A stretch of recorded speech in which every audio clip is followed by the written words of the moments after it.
Okay, good morning and welcome to the second lecture for your Calculus 2 module, Sequences Series and Vector Calculus.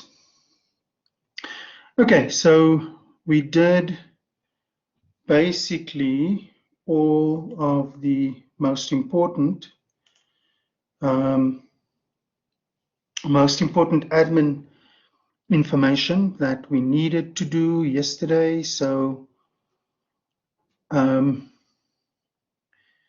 going to get started on the lecture first, and at the end we will see, I will mention a few more of the admin details that you need to understand for next week.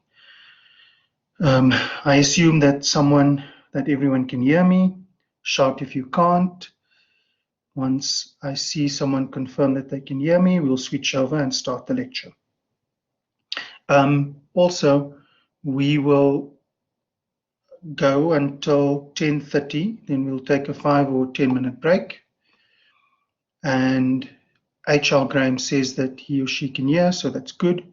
So we'll take a 5 or 10 minute break at 10:30 and then come back and we'll finish off. Hopefully we won't use both double periods. As from next week, we will use this tutorial double period for consultation. So it's only this week. This week's lecture is definitely longer than almost all of the others. And so we need to use this time to just get through the material. Okay, let's get started, and we will talk about admin stuff towards the end. As usual, send questions while I talk, and when and towards the end, I will stop again and I will look at the questions and then answer a few, and we'll take a break and then come back. Okay.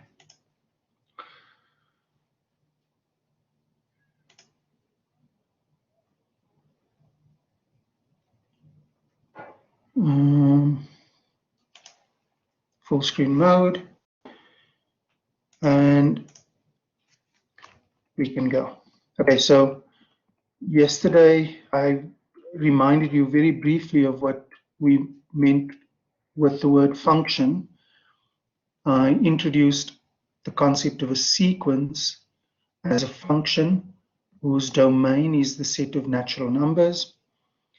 Remember, the range is the set of images, or the set of images sits inside the range, and those can be any real numbers, but the input into a sequence is always a natural number. And so the domain of a sequence is the set of natural numbers. We had some examples of sequences. I'm not going to go through the detail. We did an example of describing the rule or the function or the nth term of a set of numbers, assuming that there's a pattern. And we looked at the Fibonacci sequence. Then we started to look at particular kinds of sequences. So like I said to you towards the end of yesterday's lecture, you'll remember that when we did calculus last year, the idea of just a function was not good enough for us to be able to do calculus on. We needed to get particular kinds of functions, and those were functions that were continuous, and in addition to that, functions that were differentiable. Once they were continuous, there were certain things that we could do with them, and once they became differentiable, there were certain additional things that we could do with them in terms of calculus. And so we are in the same position now. Now we're looking at a particular class of functions called sequences, but really the only sequences that are useful to us are ones that are convergent. And that's the concept that we come to next, and it's really the beginning of our module. So have a look at the graph in front of you. It's based on one of those examples that we looked at, the sequence n divided by n plus 1. Now, if we plot those values, we notice that the red dots or the pink dots in the picture in front of you, that the value that the sequence achieves is getting closer and closer to a particular value, in this case 1. And when that happens, we will say that the sequence converges to this number 1. We started putting down the definition. And that's where we'll pick it up. So let's have a look at the sequence again. From the diagram, we can see that the sequence, the terms of the sequence an equals n divided by n plus 1 are approaching 1 as n becomes large. So there we had the last term in the sequence was a7.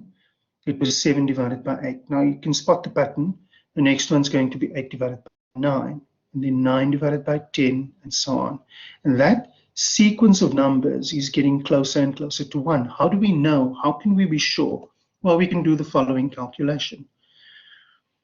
We subtract the nth term, n divided by n plus 1, from 1, right? And then when we do that, we simplify and we get 1 divided by n plus 1. Now, the terms of the sequence an will get closer and closer to 1 if and only if this difference is getting closer to 0. And that is the case.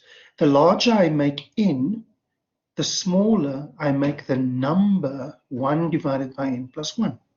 Right? In fact, I can make 1 divided by n plus 1 as small as I like to, right? By simply making n as large as I need to.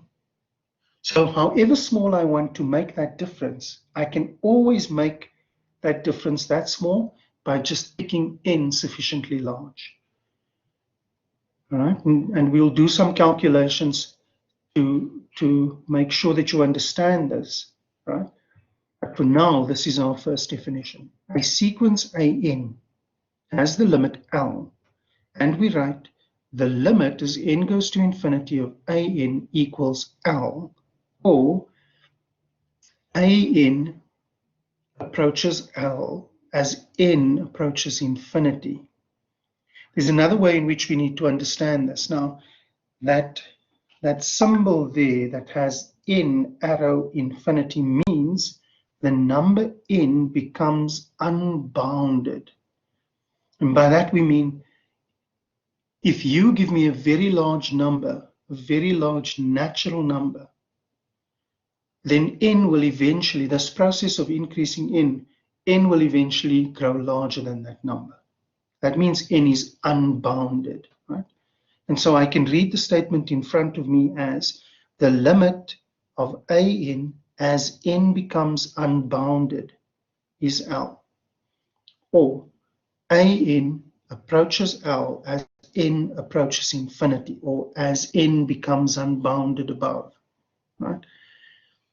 And what does that mean? It means the following. If we can make the terms an as close to L as we like by taking n sufficiently large. If that limit exists, if such a number L exists, then we say that the sequence converges or is convergent. Otherwise, we say that the sequence diverges or is divergent. In addition to this, something that's not written there, if the sequence does converge, then obviously there's a number L involved, then we say that the sequence converges to this number L. This is your first definition, and in reality it's not very different from what you know from last year. And so I want to take a minute and just impress upon you how we're supposed to be doing this. When we do mathematics, the first thing you would have realized by now is it's a very technical language, right? And this technical language has very specific terms, and you cannot talk sensibly about the things that you study unless you understand what those terms mean. And so you need to understand what it means to say a sequence is convergent and what its limit is.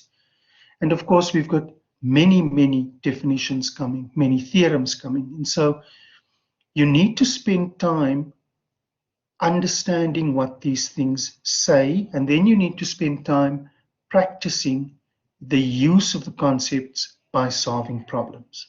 Okay, let's move on. So let's have a look at a diagrammatic representation of what this looks like.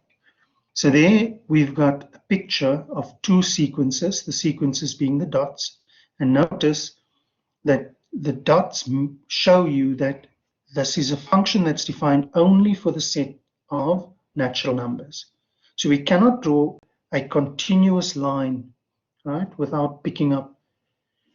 We cannot draw the kind of graph that we did for functions last year, where we could start somewhere and draw continuously without picking up the pen, right? This function, these functions in this module will always only be defined for integers, positive integers, right?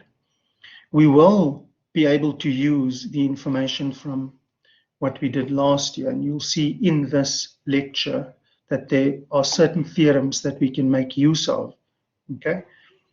So let's have a look at what we see in front of us. Notice that as n becomes larger, the value of the function in both cases becomes closer and closer to that blue line L. In other words, the difference between the red dot or the pink dot and the blue line, that becomes closer and closer to 0, right? The larger we make the index n, the closer the value of xn becomes to the value of L. So this is what it looks like when a sequence converges to a number L, okay? Now, we're going to make this definition a little bit more precise, and we do that using this notion of the sequence converges to a number L if the difference between L and the sequence values becomes closer to 0. And we want this distance between L and the sequence value to be independent of the sign. So whether L is bigger or smaller than the value of the sequence shouldn't matter. So in the picture in front of you, on the right-hand side, you see that at some places the value of the sequence dips below the blue line. There, L is going to be larger than the value of the sequence. At other spots, on other subsets of the real line, you have that the sequence is larger than L. Now, we've got a function that allows us to ignore the sign and make everything positive. It's called the absolute value function. And so we make use of it here to define, to tighten that definition that we had before. And so here we go. A sequence an has the limit L, and we write the limit as n goes to infinity of an is L, or the limit, or an tends to L as n tends to infinity, or an tends to L as n becomes unbounded above. If for every positive epsilon there is a corresponding integer n such that if lowercase n is larger than uppercase n, then the absolute value of an less than capital L is less than epsilon. Please note that in this definition, it is vital that we distinguish between uppercase letters and lowercase letters. So in this definition, this uppercase integer n, this integer uppercase n, is a particular value. It's a particular natural number that corresponds with the particular epsilon that we've chosen. Okay? And the lowercase n is this represents a natural number that is larger than that uppercase N. And so I'm stressing this point because something I picked up last year is that many students tend to think of upper and lowercase letters in the English alphabet as being things that you can interchange. Technically, it's wrong. Uppercase F is different from lowercase f. And definitely, if I need you to write out this definition and you confuse the roles of upper and lowercase n, you will lose all the marks. Okay? So it's vital that you understand this and use the symbols properly. Okay, so we think of epsilon as being a small positive number. And so the idea is it doesn't matter how small I make epsilon.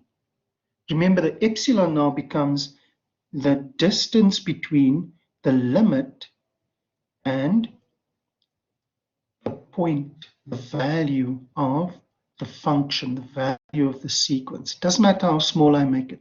I'll always be able to find a capital N that satisfies this condition. There's another way to look at it. So there we've got the real line drawn out, and we've got our sequence mapped on this line. So we've got A1, then we've got A2 and A3 and A4 and so on. And you can see that they dance around a little bit. So A1 in the extreme left, then there's A2 to the right, then you move to the left again and get A3, then you move all the way, almost all the way to the right to get A4, and then to the left, A5, and so on. Now what's happening is, right in the middle of the picture is this number L. And this illustrates what it looks like if I plot all the values of the sequence on the real line.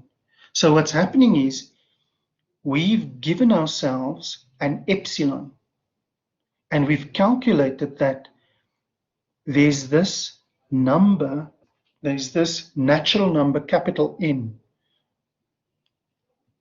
And notice that N, capital N plus 1 is larger than capital N. Capital N plus 2 is larger than capital N plus capital N. And so he's illustrating to you that the pink dots and all the dots coming after that will be in that open interval, L minus epsilon, L plus epsilon. And that's what the definition is saying. After a certain stage, the stage being capital N, all the values of the sequence AN, a lowercase n, right, will then be within that open interval, L minus epsilon, L plus epsilon. And in fact, they will get closer and closer to L.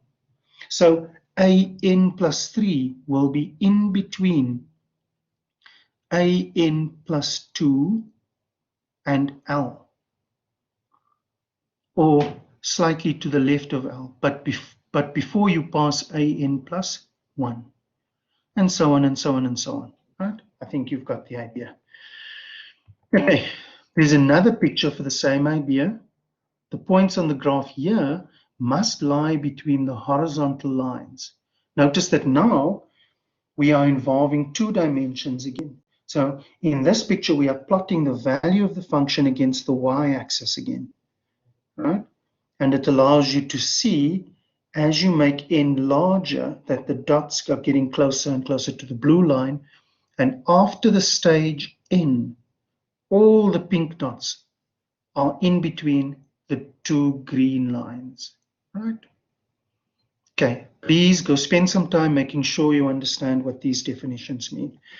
Notice also that this isn't anything, this definition is really not completely new to you.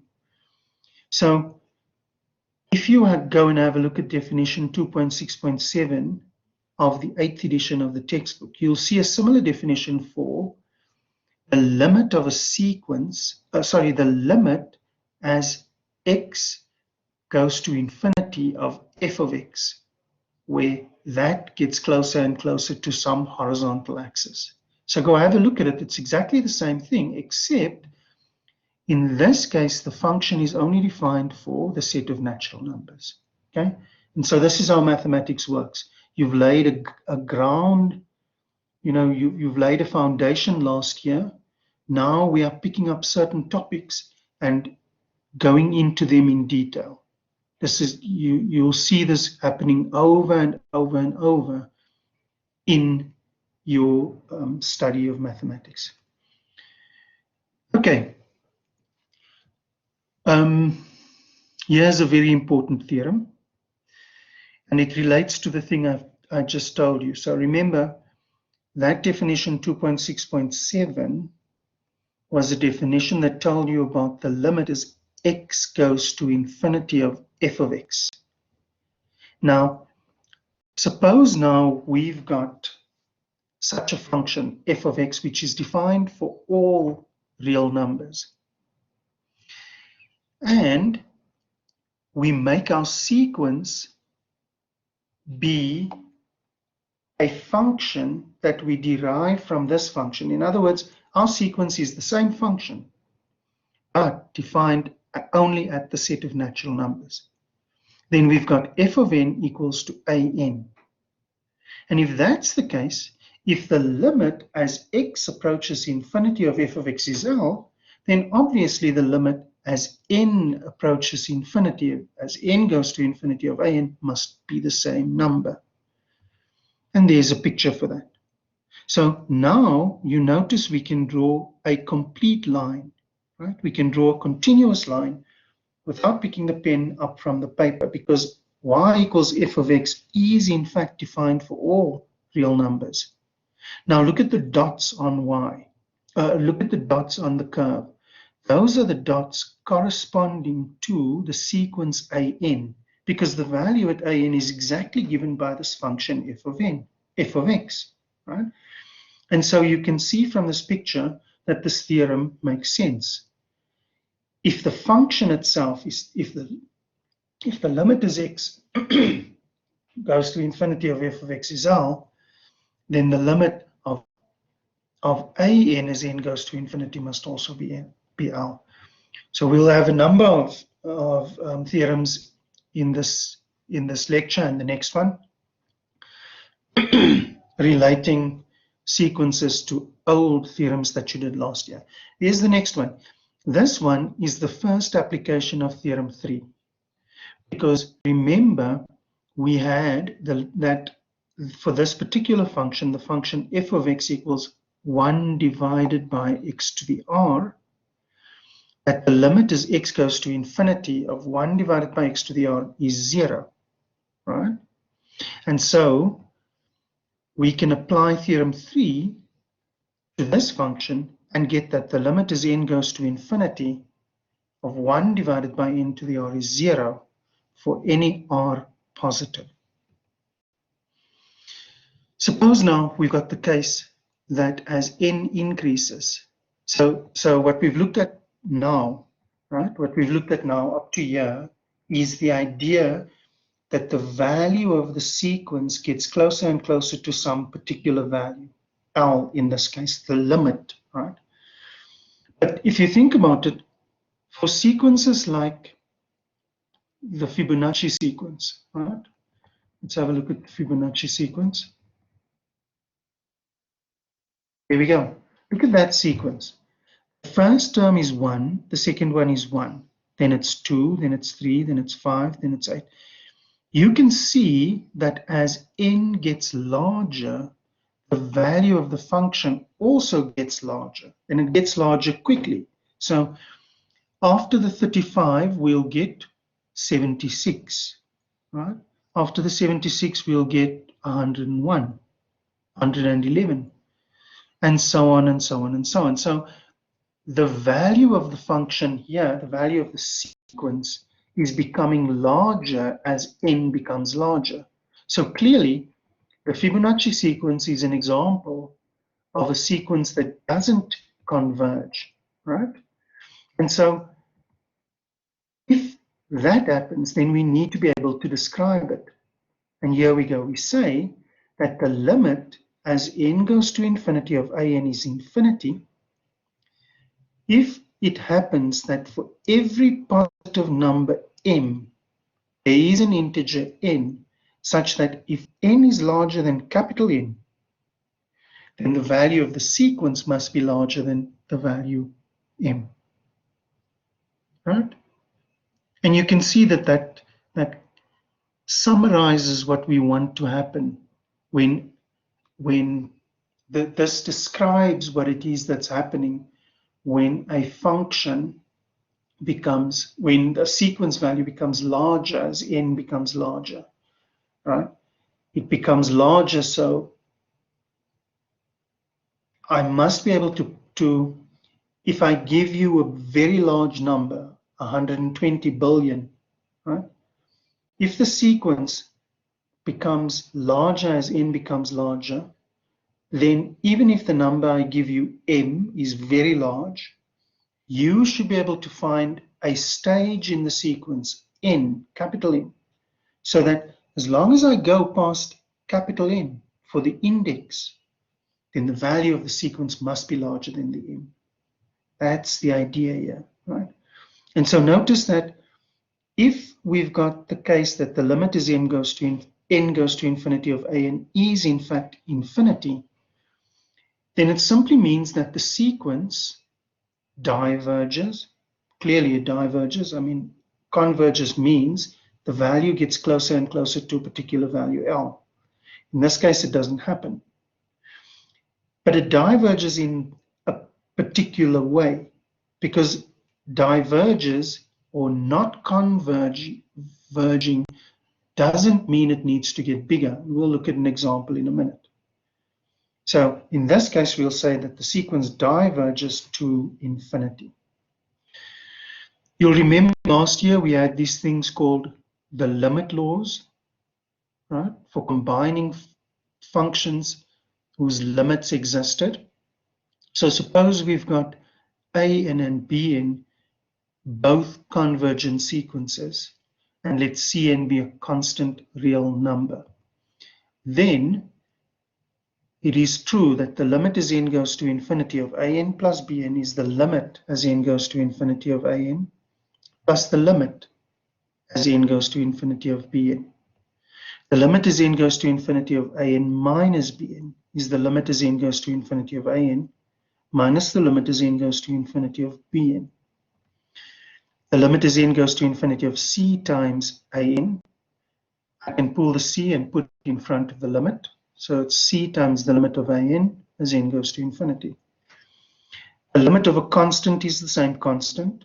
So be careful with this one. You need to understand exactly what it says. So in brackets there I've added an is equal to c for all n natural. So in other words, here what this second part of rule C is saying is, if I've got a sequence that looks like this, C, C, C, C, C. In other words, A1 is C, A2 is C, A3 is C, and so on for all n, then what we're saying is the limit of that sequence must be C. You can see why that's the case, right? The limit of a product is the product of the limits. The limit of a quotient is the quotient of the limits, provided that the limit of the denominator is not 0, obviously because we cannot divide by 0. And then the last one, I think, is the limit as n goes to infinity of an to the p is the limit of the an all raised to the p. Right? We also had the squeeze theorem last year. We can use it now for sequences. It says if an, so now we are repackaging the squeeze theorem for sequences, and it looks like this. If an is less than or equal to bn, is less than or equal to cn, for all n larger than or equal to a certain stage, n0, and the limit as n goes to infinity of an is equal to the limit as n goes to infinity of cn is equal to L, then we must have that the limit of the middle sequence, the one that's wedged in between the other two, the one that's squeezed in between the other two, that sequence must also converge to the number L. Right? And it's kind of obvious, and you remember it from last year. Limits and absolute values work together well. Gives us the following theorem. If we know that the limit as n goes to infinity of the absolute value of a sequence is 0, then we know that the limit as n goes to infinity of the sequence itself is also 0. Notice here the sequence must, the absolute value and the sequence must converge to 0. Right?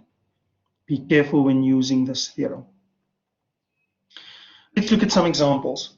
And again, in this example, we'll see how we reuse the ideas that come from your first year calculus experience. So we want to calculate the limit as n goes to infinity of n divided by n plus 1. And as we said before, we expect that this is going to be 1, right? And so the method we use is similar to the one, is in fact the same as the one we used in section 2.6 of the module of 1a. Okay, and we calculate it as follows. We say the limit as n goes to infinity of n divided by n plus 1. Now what we're going to do is we'll pick up the largest exponent of n of the variable in the denominator. And we divide numerator and denominator by that largest exponent. And when we do that, we get the limit as n goes to infinity of 1 divided by 1 plus 1 over n. We can now use our limit laws and say that this is the limit as n goes to infinity of 1 divided by the limit as n goes to infinity of 1 plus the limit as n goes to infinity of 1 over n. So let's think about this. The limit of 1 is just, that's the limit of a constant. So it's 1. Same for the corresponding term in the denominator. What about the limit as n goes to infinity of 1 over n? Well, if I make n become large, then 1 over n becomes very small. And in fact, we've got a theorem for it, right? And that gives us 1. And we've proved now that the limit as n goes to infinity of n divided by n plus 1 is 1. Okay? And here we use that equation 4 with r equals 1. That's for the second part in the denominator, right? Let's have another one. Consider the sequence an where an is equal to n divided by the square root of 10 plus n. Determine whether the sequence is convergent or divergent, and then, if it's convergent, give us the limit. And we can use the same technique. And this time we need to remember that if n is greater than 0, then n is equal to the square root of n squared. Right? So n is equal to the square root of n squared. And this allows us to use the same technique because the limit as n goes to infinity. Now what I'm going to do is I'm going to divide numerator and denominator by n. But the n in the denominator I'm going to write as the square root of n squared. And I'm going to combine the square root signs and get the limit as n goes to infinity of 1 divided by 10, square root of 10 divided by n squared plus 1 over n. And now we want to know what happens to the denominator. Well, the numerator will always be 1, but the denominator becomes smaller as n becomes large. In fact, the denominator goes to 0. And since the denominator goes to 0, 1 over that must go to infinity. And so the limit as n goes to infinity is infinity. And in fact, this sequence diverges. Right? What about this one? Calculate the limit as n goes to infinity of the ln n divided by n. Now, one of the rules that we spoke of that you learned in mat 1a was L'Hopital's rule. Right? And now we're going to use that one here as well. So notice that both the numerator and the denominator approach infinity as n goes to infinity. Okay, so ln n becomes large and n becomes large as n goes to infinity. But notice we cannot apply L'Hopital's rule directly because it applies to functions of a real variable, not to sequences. But we can consider the corresponding function, the function f of x equals ln x divided by x. This is now a function of a real variable. And if we can show that the limit as x goes to infinity for this function exists, then the limit that we're looking for must be the same as this one because of the theorem that we just discussed. And so we can now use L'Hopital's rule and say the limit as x goes to infinity of ln x divided by x is the limit as x goes to infinity of the derivative of the numerator divided by the derivative of the denominator. Remember what L'Hopital's rule said. And that goes to 0 as x goes to infinity. And so we can use theorem 3 and reason as follows. We must have the limit as n goes to infinity of ln n divided by n be 0 as well. Determine whether the sequence with general term an equals -1 to the n is convergent or divergent. Remember what it means for the sequence to converge. It means the terms of the sequence must get closer and closer to some particular value. Let's look at what this sequence does. When n is 1, we get -1 to the 1, which is -1. When n is 2, we get -1 squared, which is 1. And you can see it's going to bounce between these two values. And so there's a graph of the sequence, and it's clear that the sequence doesn't converge to anything, right? It's divergent. And so this is an example that shows you something I mentioned earlier, that to say a sequence doesn't converge doesn't mean it converges to infinity, right? So this is another way in which a sequence can fail to be convergent. It can bounce between values. It can bounce between more values. It doesn't only have to have 2. The point is, saying that the sequence doesn't converge doesn't automatically mean that it must become larger, growing to positive infinity, or smaller, growing to negative infinity. Look at this one. Evaluate the limit as n goes to infinity of -1 to the n divided by n if it exists. And here we're going to use the absolute value theorem. We calculate the limit of the absolute value of the sequence. Well, the absolute value of -1 to the n divided by n is going to be 1 divided by n, right? Because the numerator simply makes that -1 positive, it simply makes the 1 over n positive or negative. So when n is 1, we'll get -1 over n. When n is 2, we'll get 1 over 2. When n is 3, we'll get -1 over 3. When n is 4, we'll get 1 over 4, and so on. And so when I take the absolute value of that, I simply get 1 over n. And we know that the limit as n goes to infinity of 1 over n is 0. Okay, and we use Theorem 6 to infer that the limit as n goes to infinity of -1 over n divided by n is 0. Here's our next theorem. If the limit as n goes to infinity of an is L, and the function f is continuous at L, then we have that the limit as n goes to infinity of f of an is f of L. Now notice something. I've added an extra equal sign there. If you look at your textbook now, you'll see that the theorem 7 in your textbook doesn't have the last bit. So I've added it to show you what's really happening here. Remember that L is the limit as n goes to infinity of an. And so what this theorem is really saying is, if the function f is continuous at the point L, and it is the case that the limit as n goes to infinity over n is L, then I can interchange the position of the limit. So I can say the limit as n goes to infinity f of an is f of the limit as n goes to infinity of an, right? And there's the first example.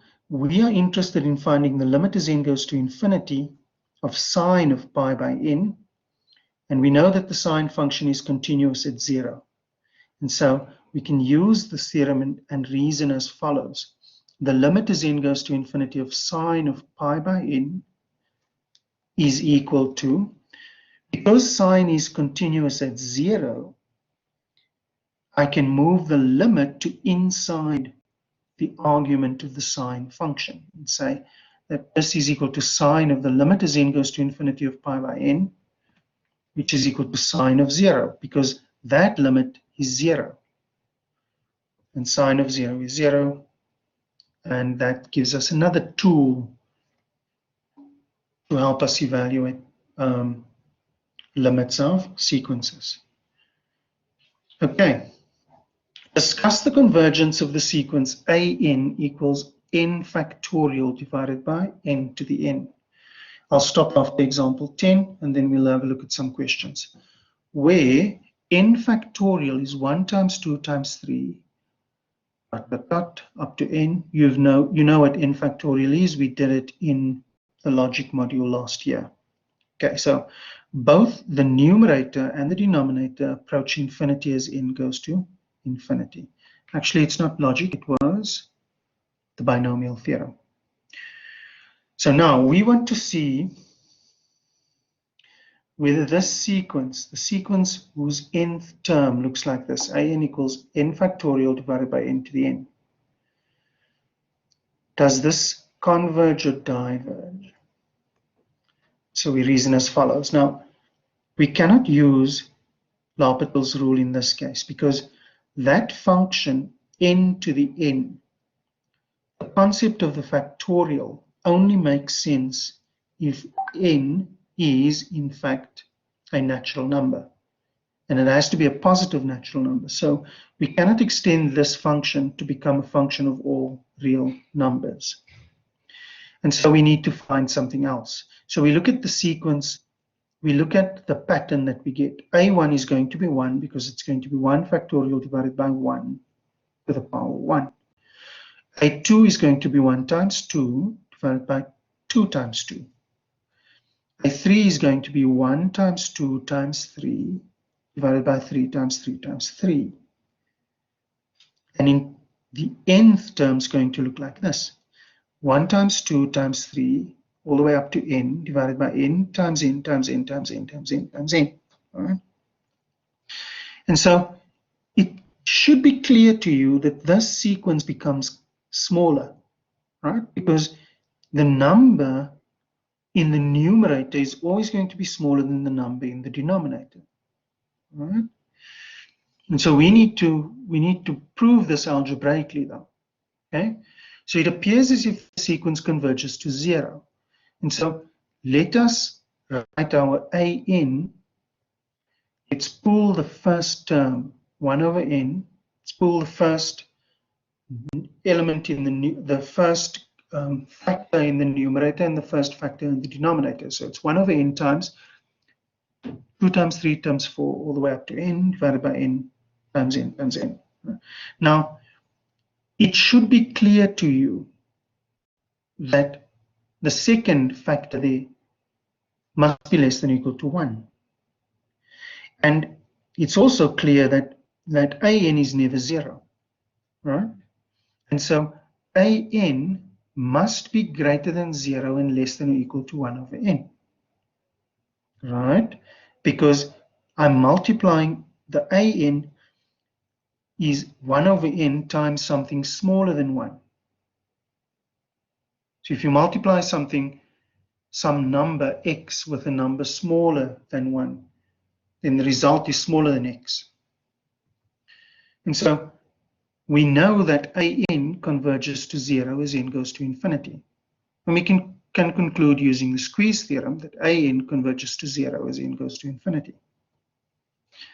Okay, we've done quite a bit, so I'm going to stop now. We've still got 4 examples to do, and we've got 2 very, very important concepts to cover in those 4 examples. So let me stop sharing the screen and have a look at some of your questions, and then we'll take a break and we'll come back after the break. Let's have a look at the chat. Okay, please explain Theorem 7 again. You are moving too fast. What about using L'Hopital's theorem? Please explain the theorem again. Why is the curve continuous? So Theorem 3.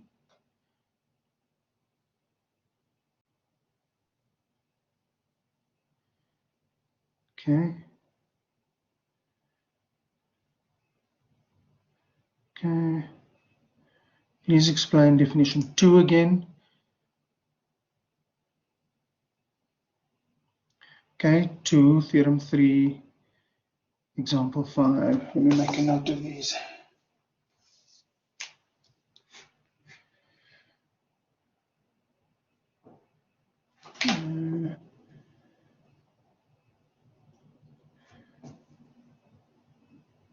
So Theorem 3, example 5, Theorem 7. Okay, so you're going to have to, unfortunately, we've got a lot to get through. So I understand that I'm moving fast, but there's nothing we can do about that. Okay. Can you please explain again example 7, example 10? Okay. Okay, so let's go back to Theorem 3 and let's look at definition 2 again. Okay. So let's do that for the next few minutes, and then we will take a break, and then we'll come back. Okay, so I'm going to share again. Share application and screen, application window. Also, there's something else you must remember. That when you're doing this, right, when you are sitting in a lecture, you hardly ever understand everything that's going on. That's just the nature of the work we do. All of this stuff is completely new to you. Well, not completely new. Like you see, a lot of it comes from 1A. But the point I'm trying to make is you don't have to understand all of it in the lecture. Most of what you understand will come from your reading it afterwards, right? Okay, so let's start with definition 2. So let's see where it comes from. Let's get an intuitive feel of the definitions of convergence of a sequence. So notice that here we've got this idea that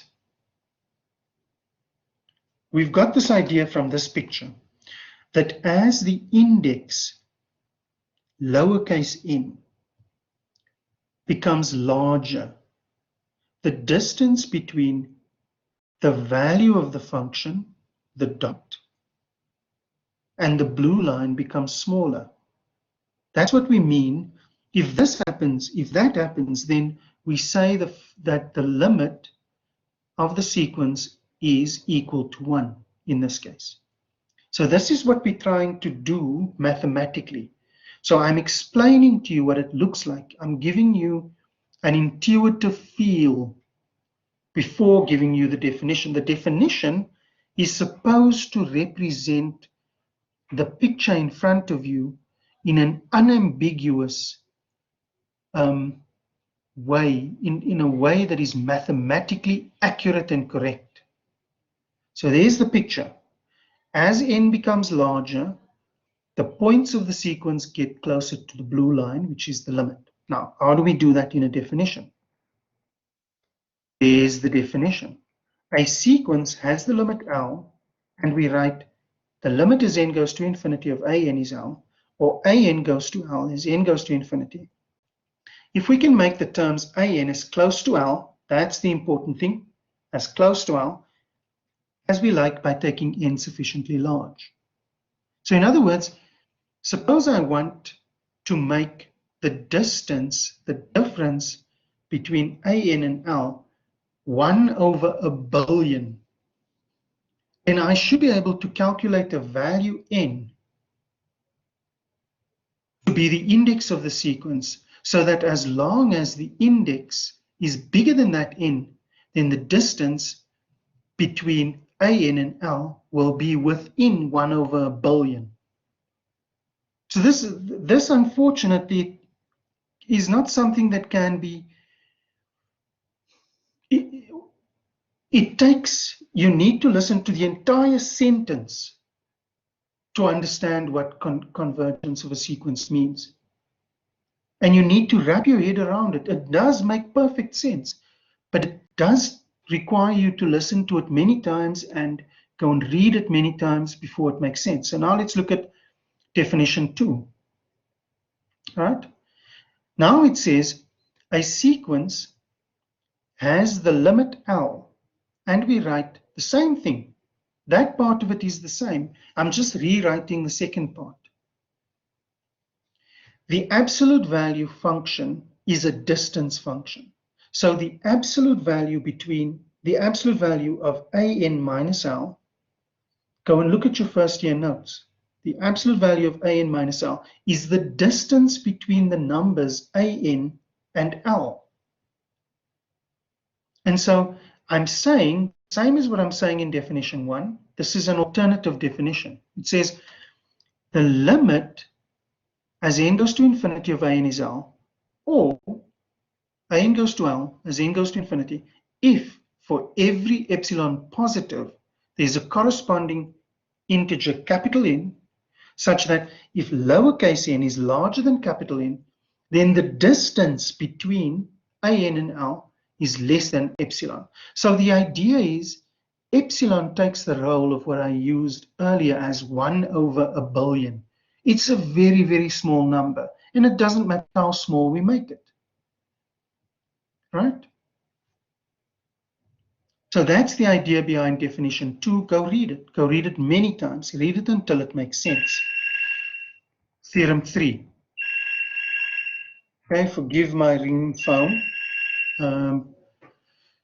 If the limit is x goes to infinity of f of x is equal to L, and f of n is an, then n is an integer.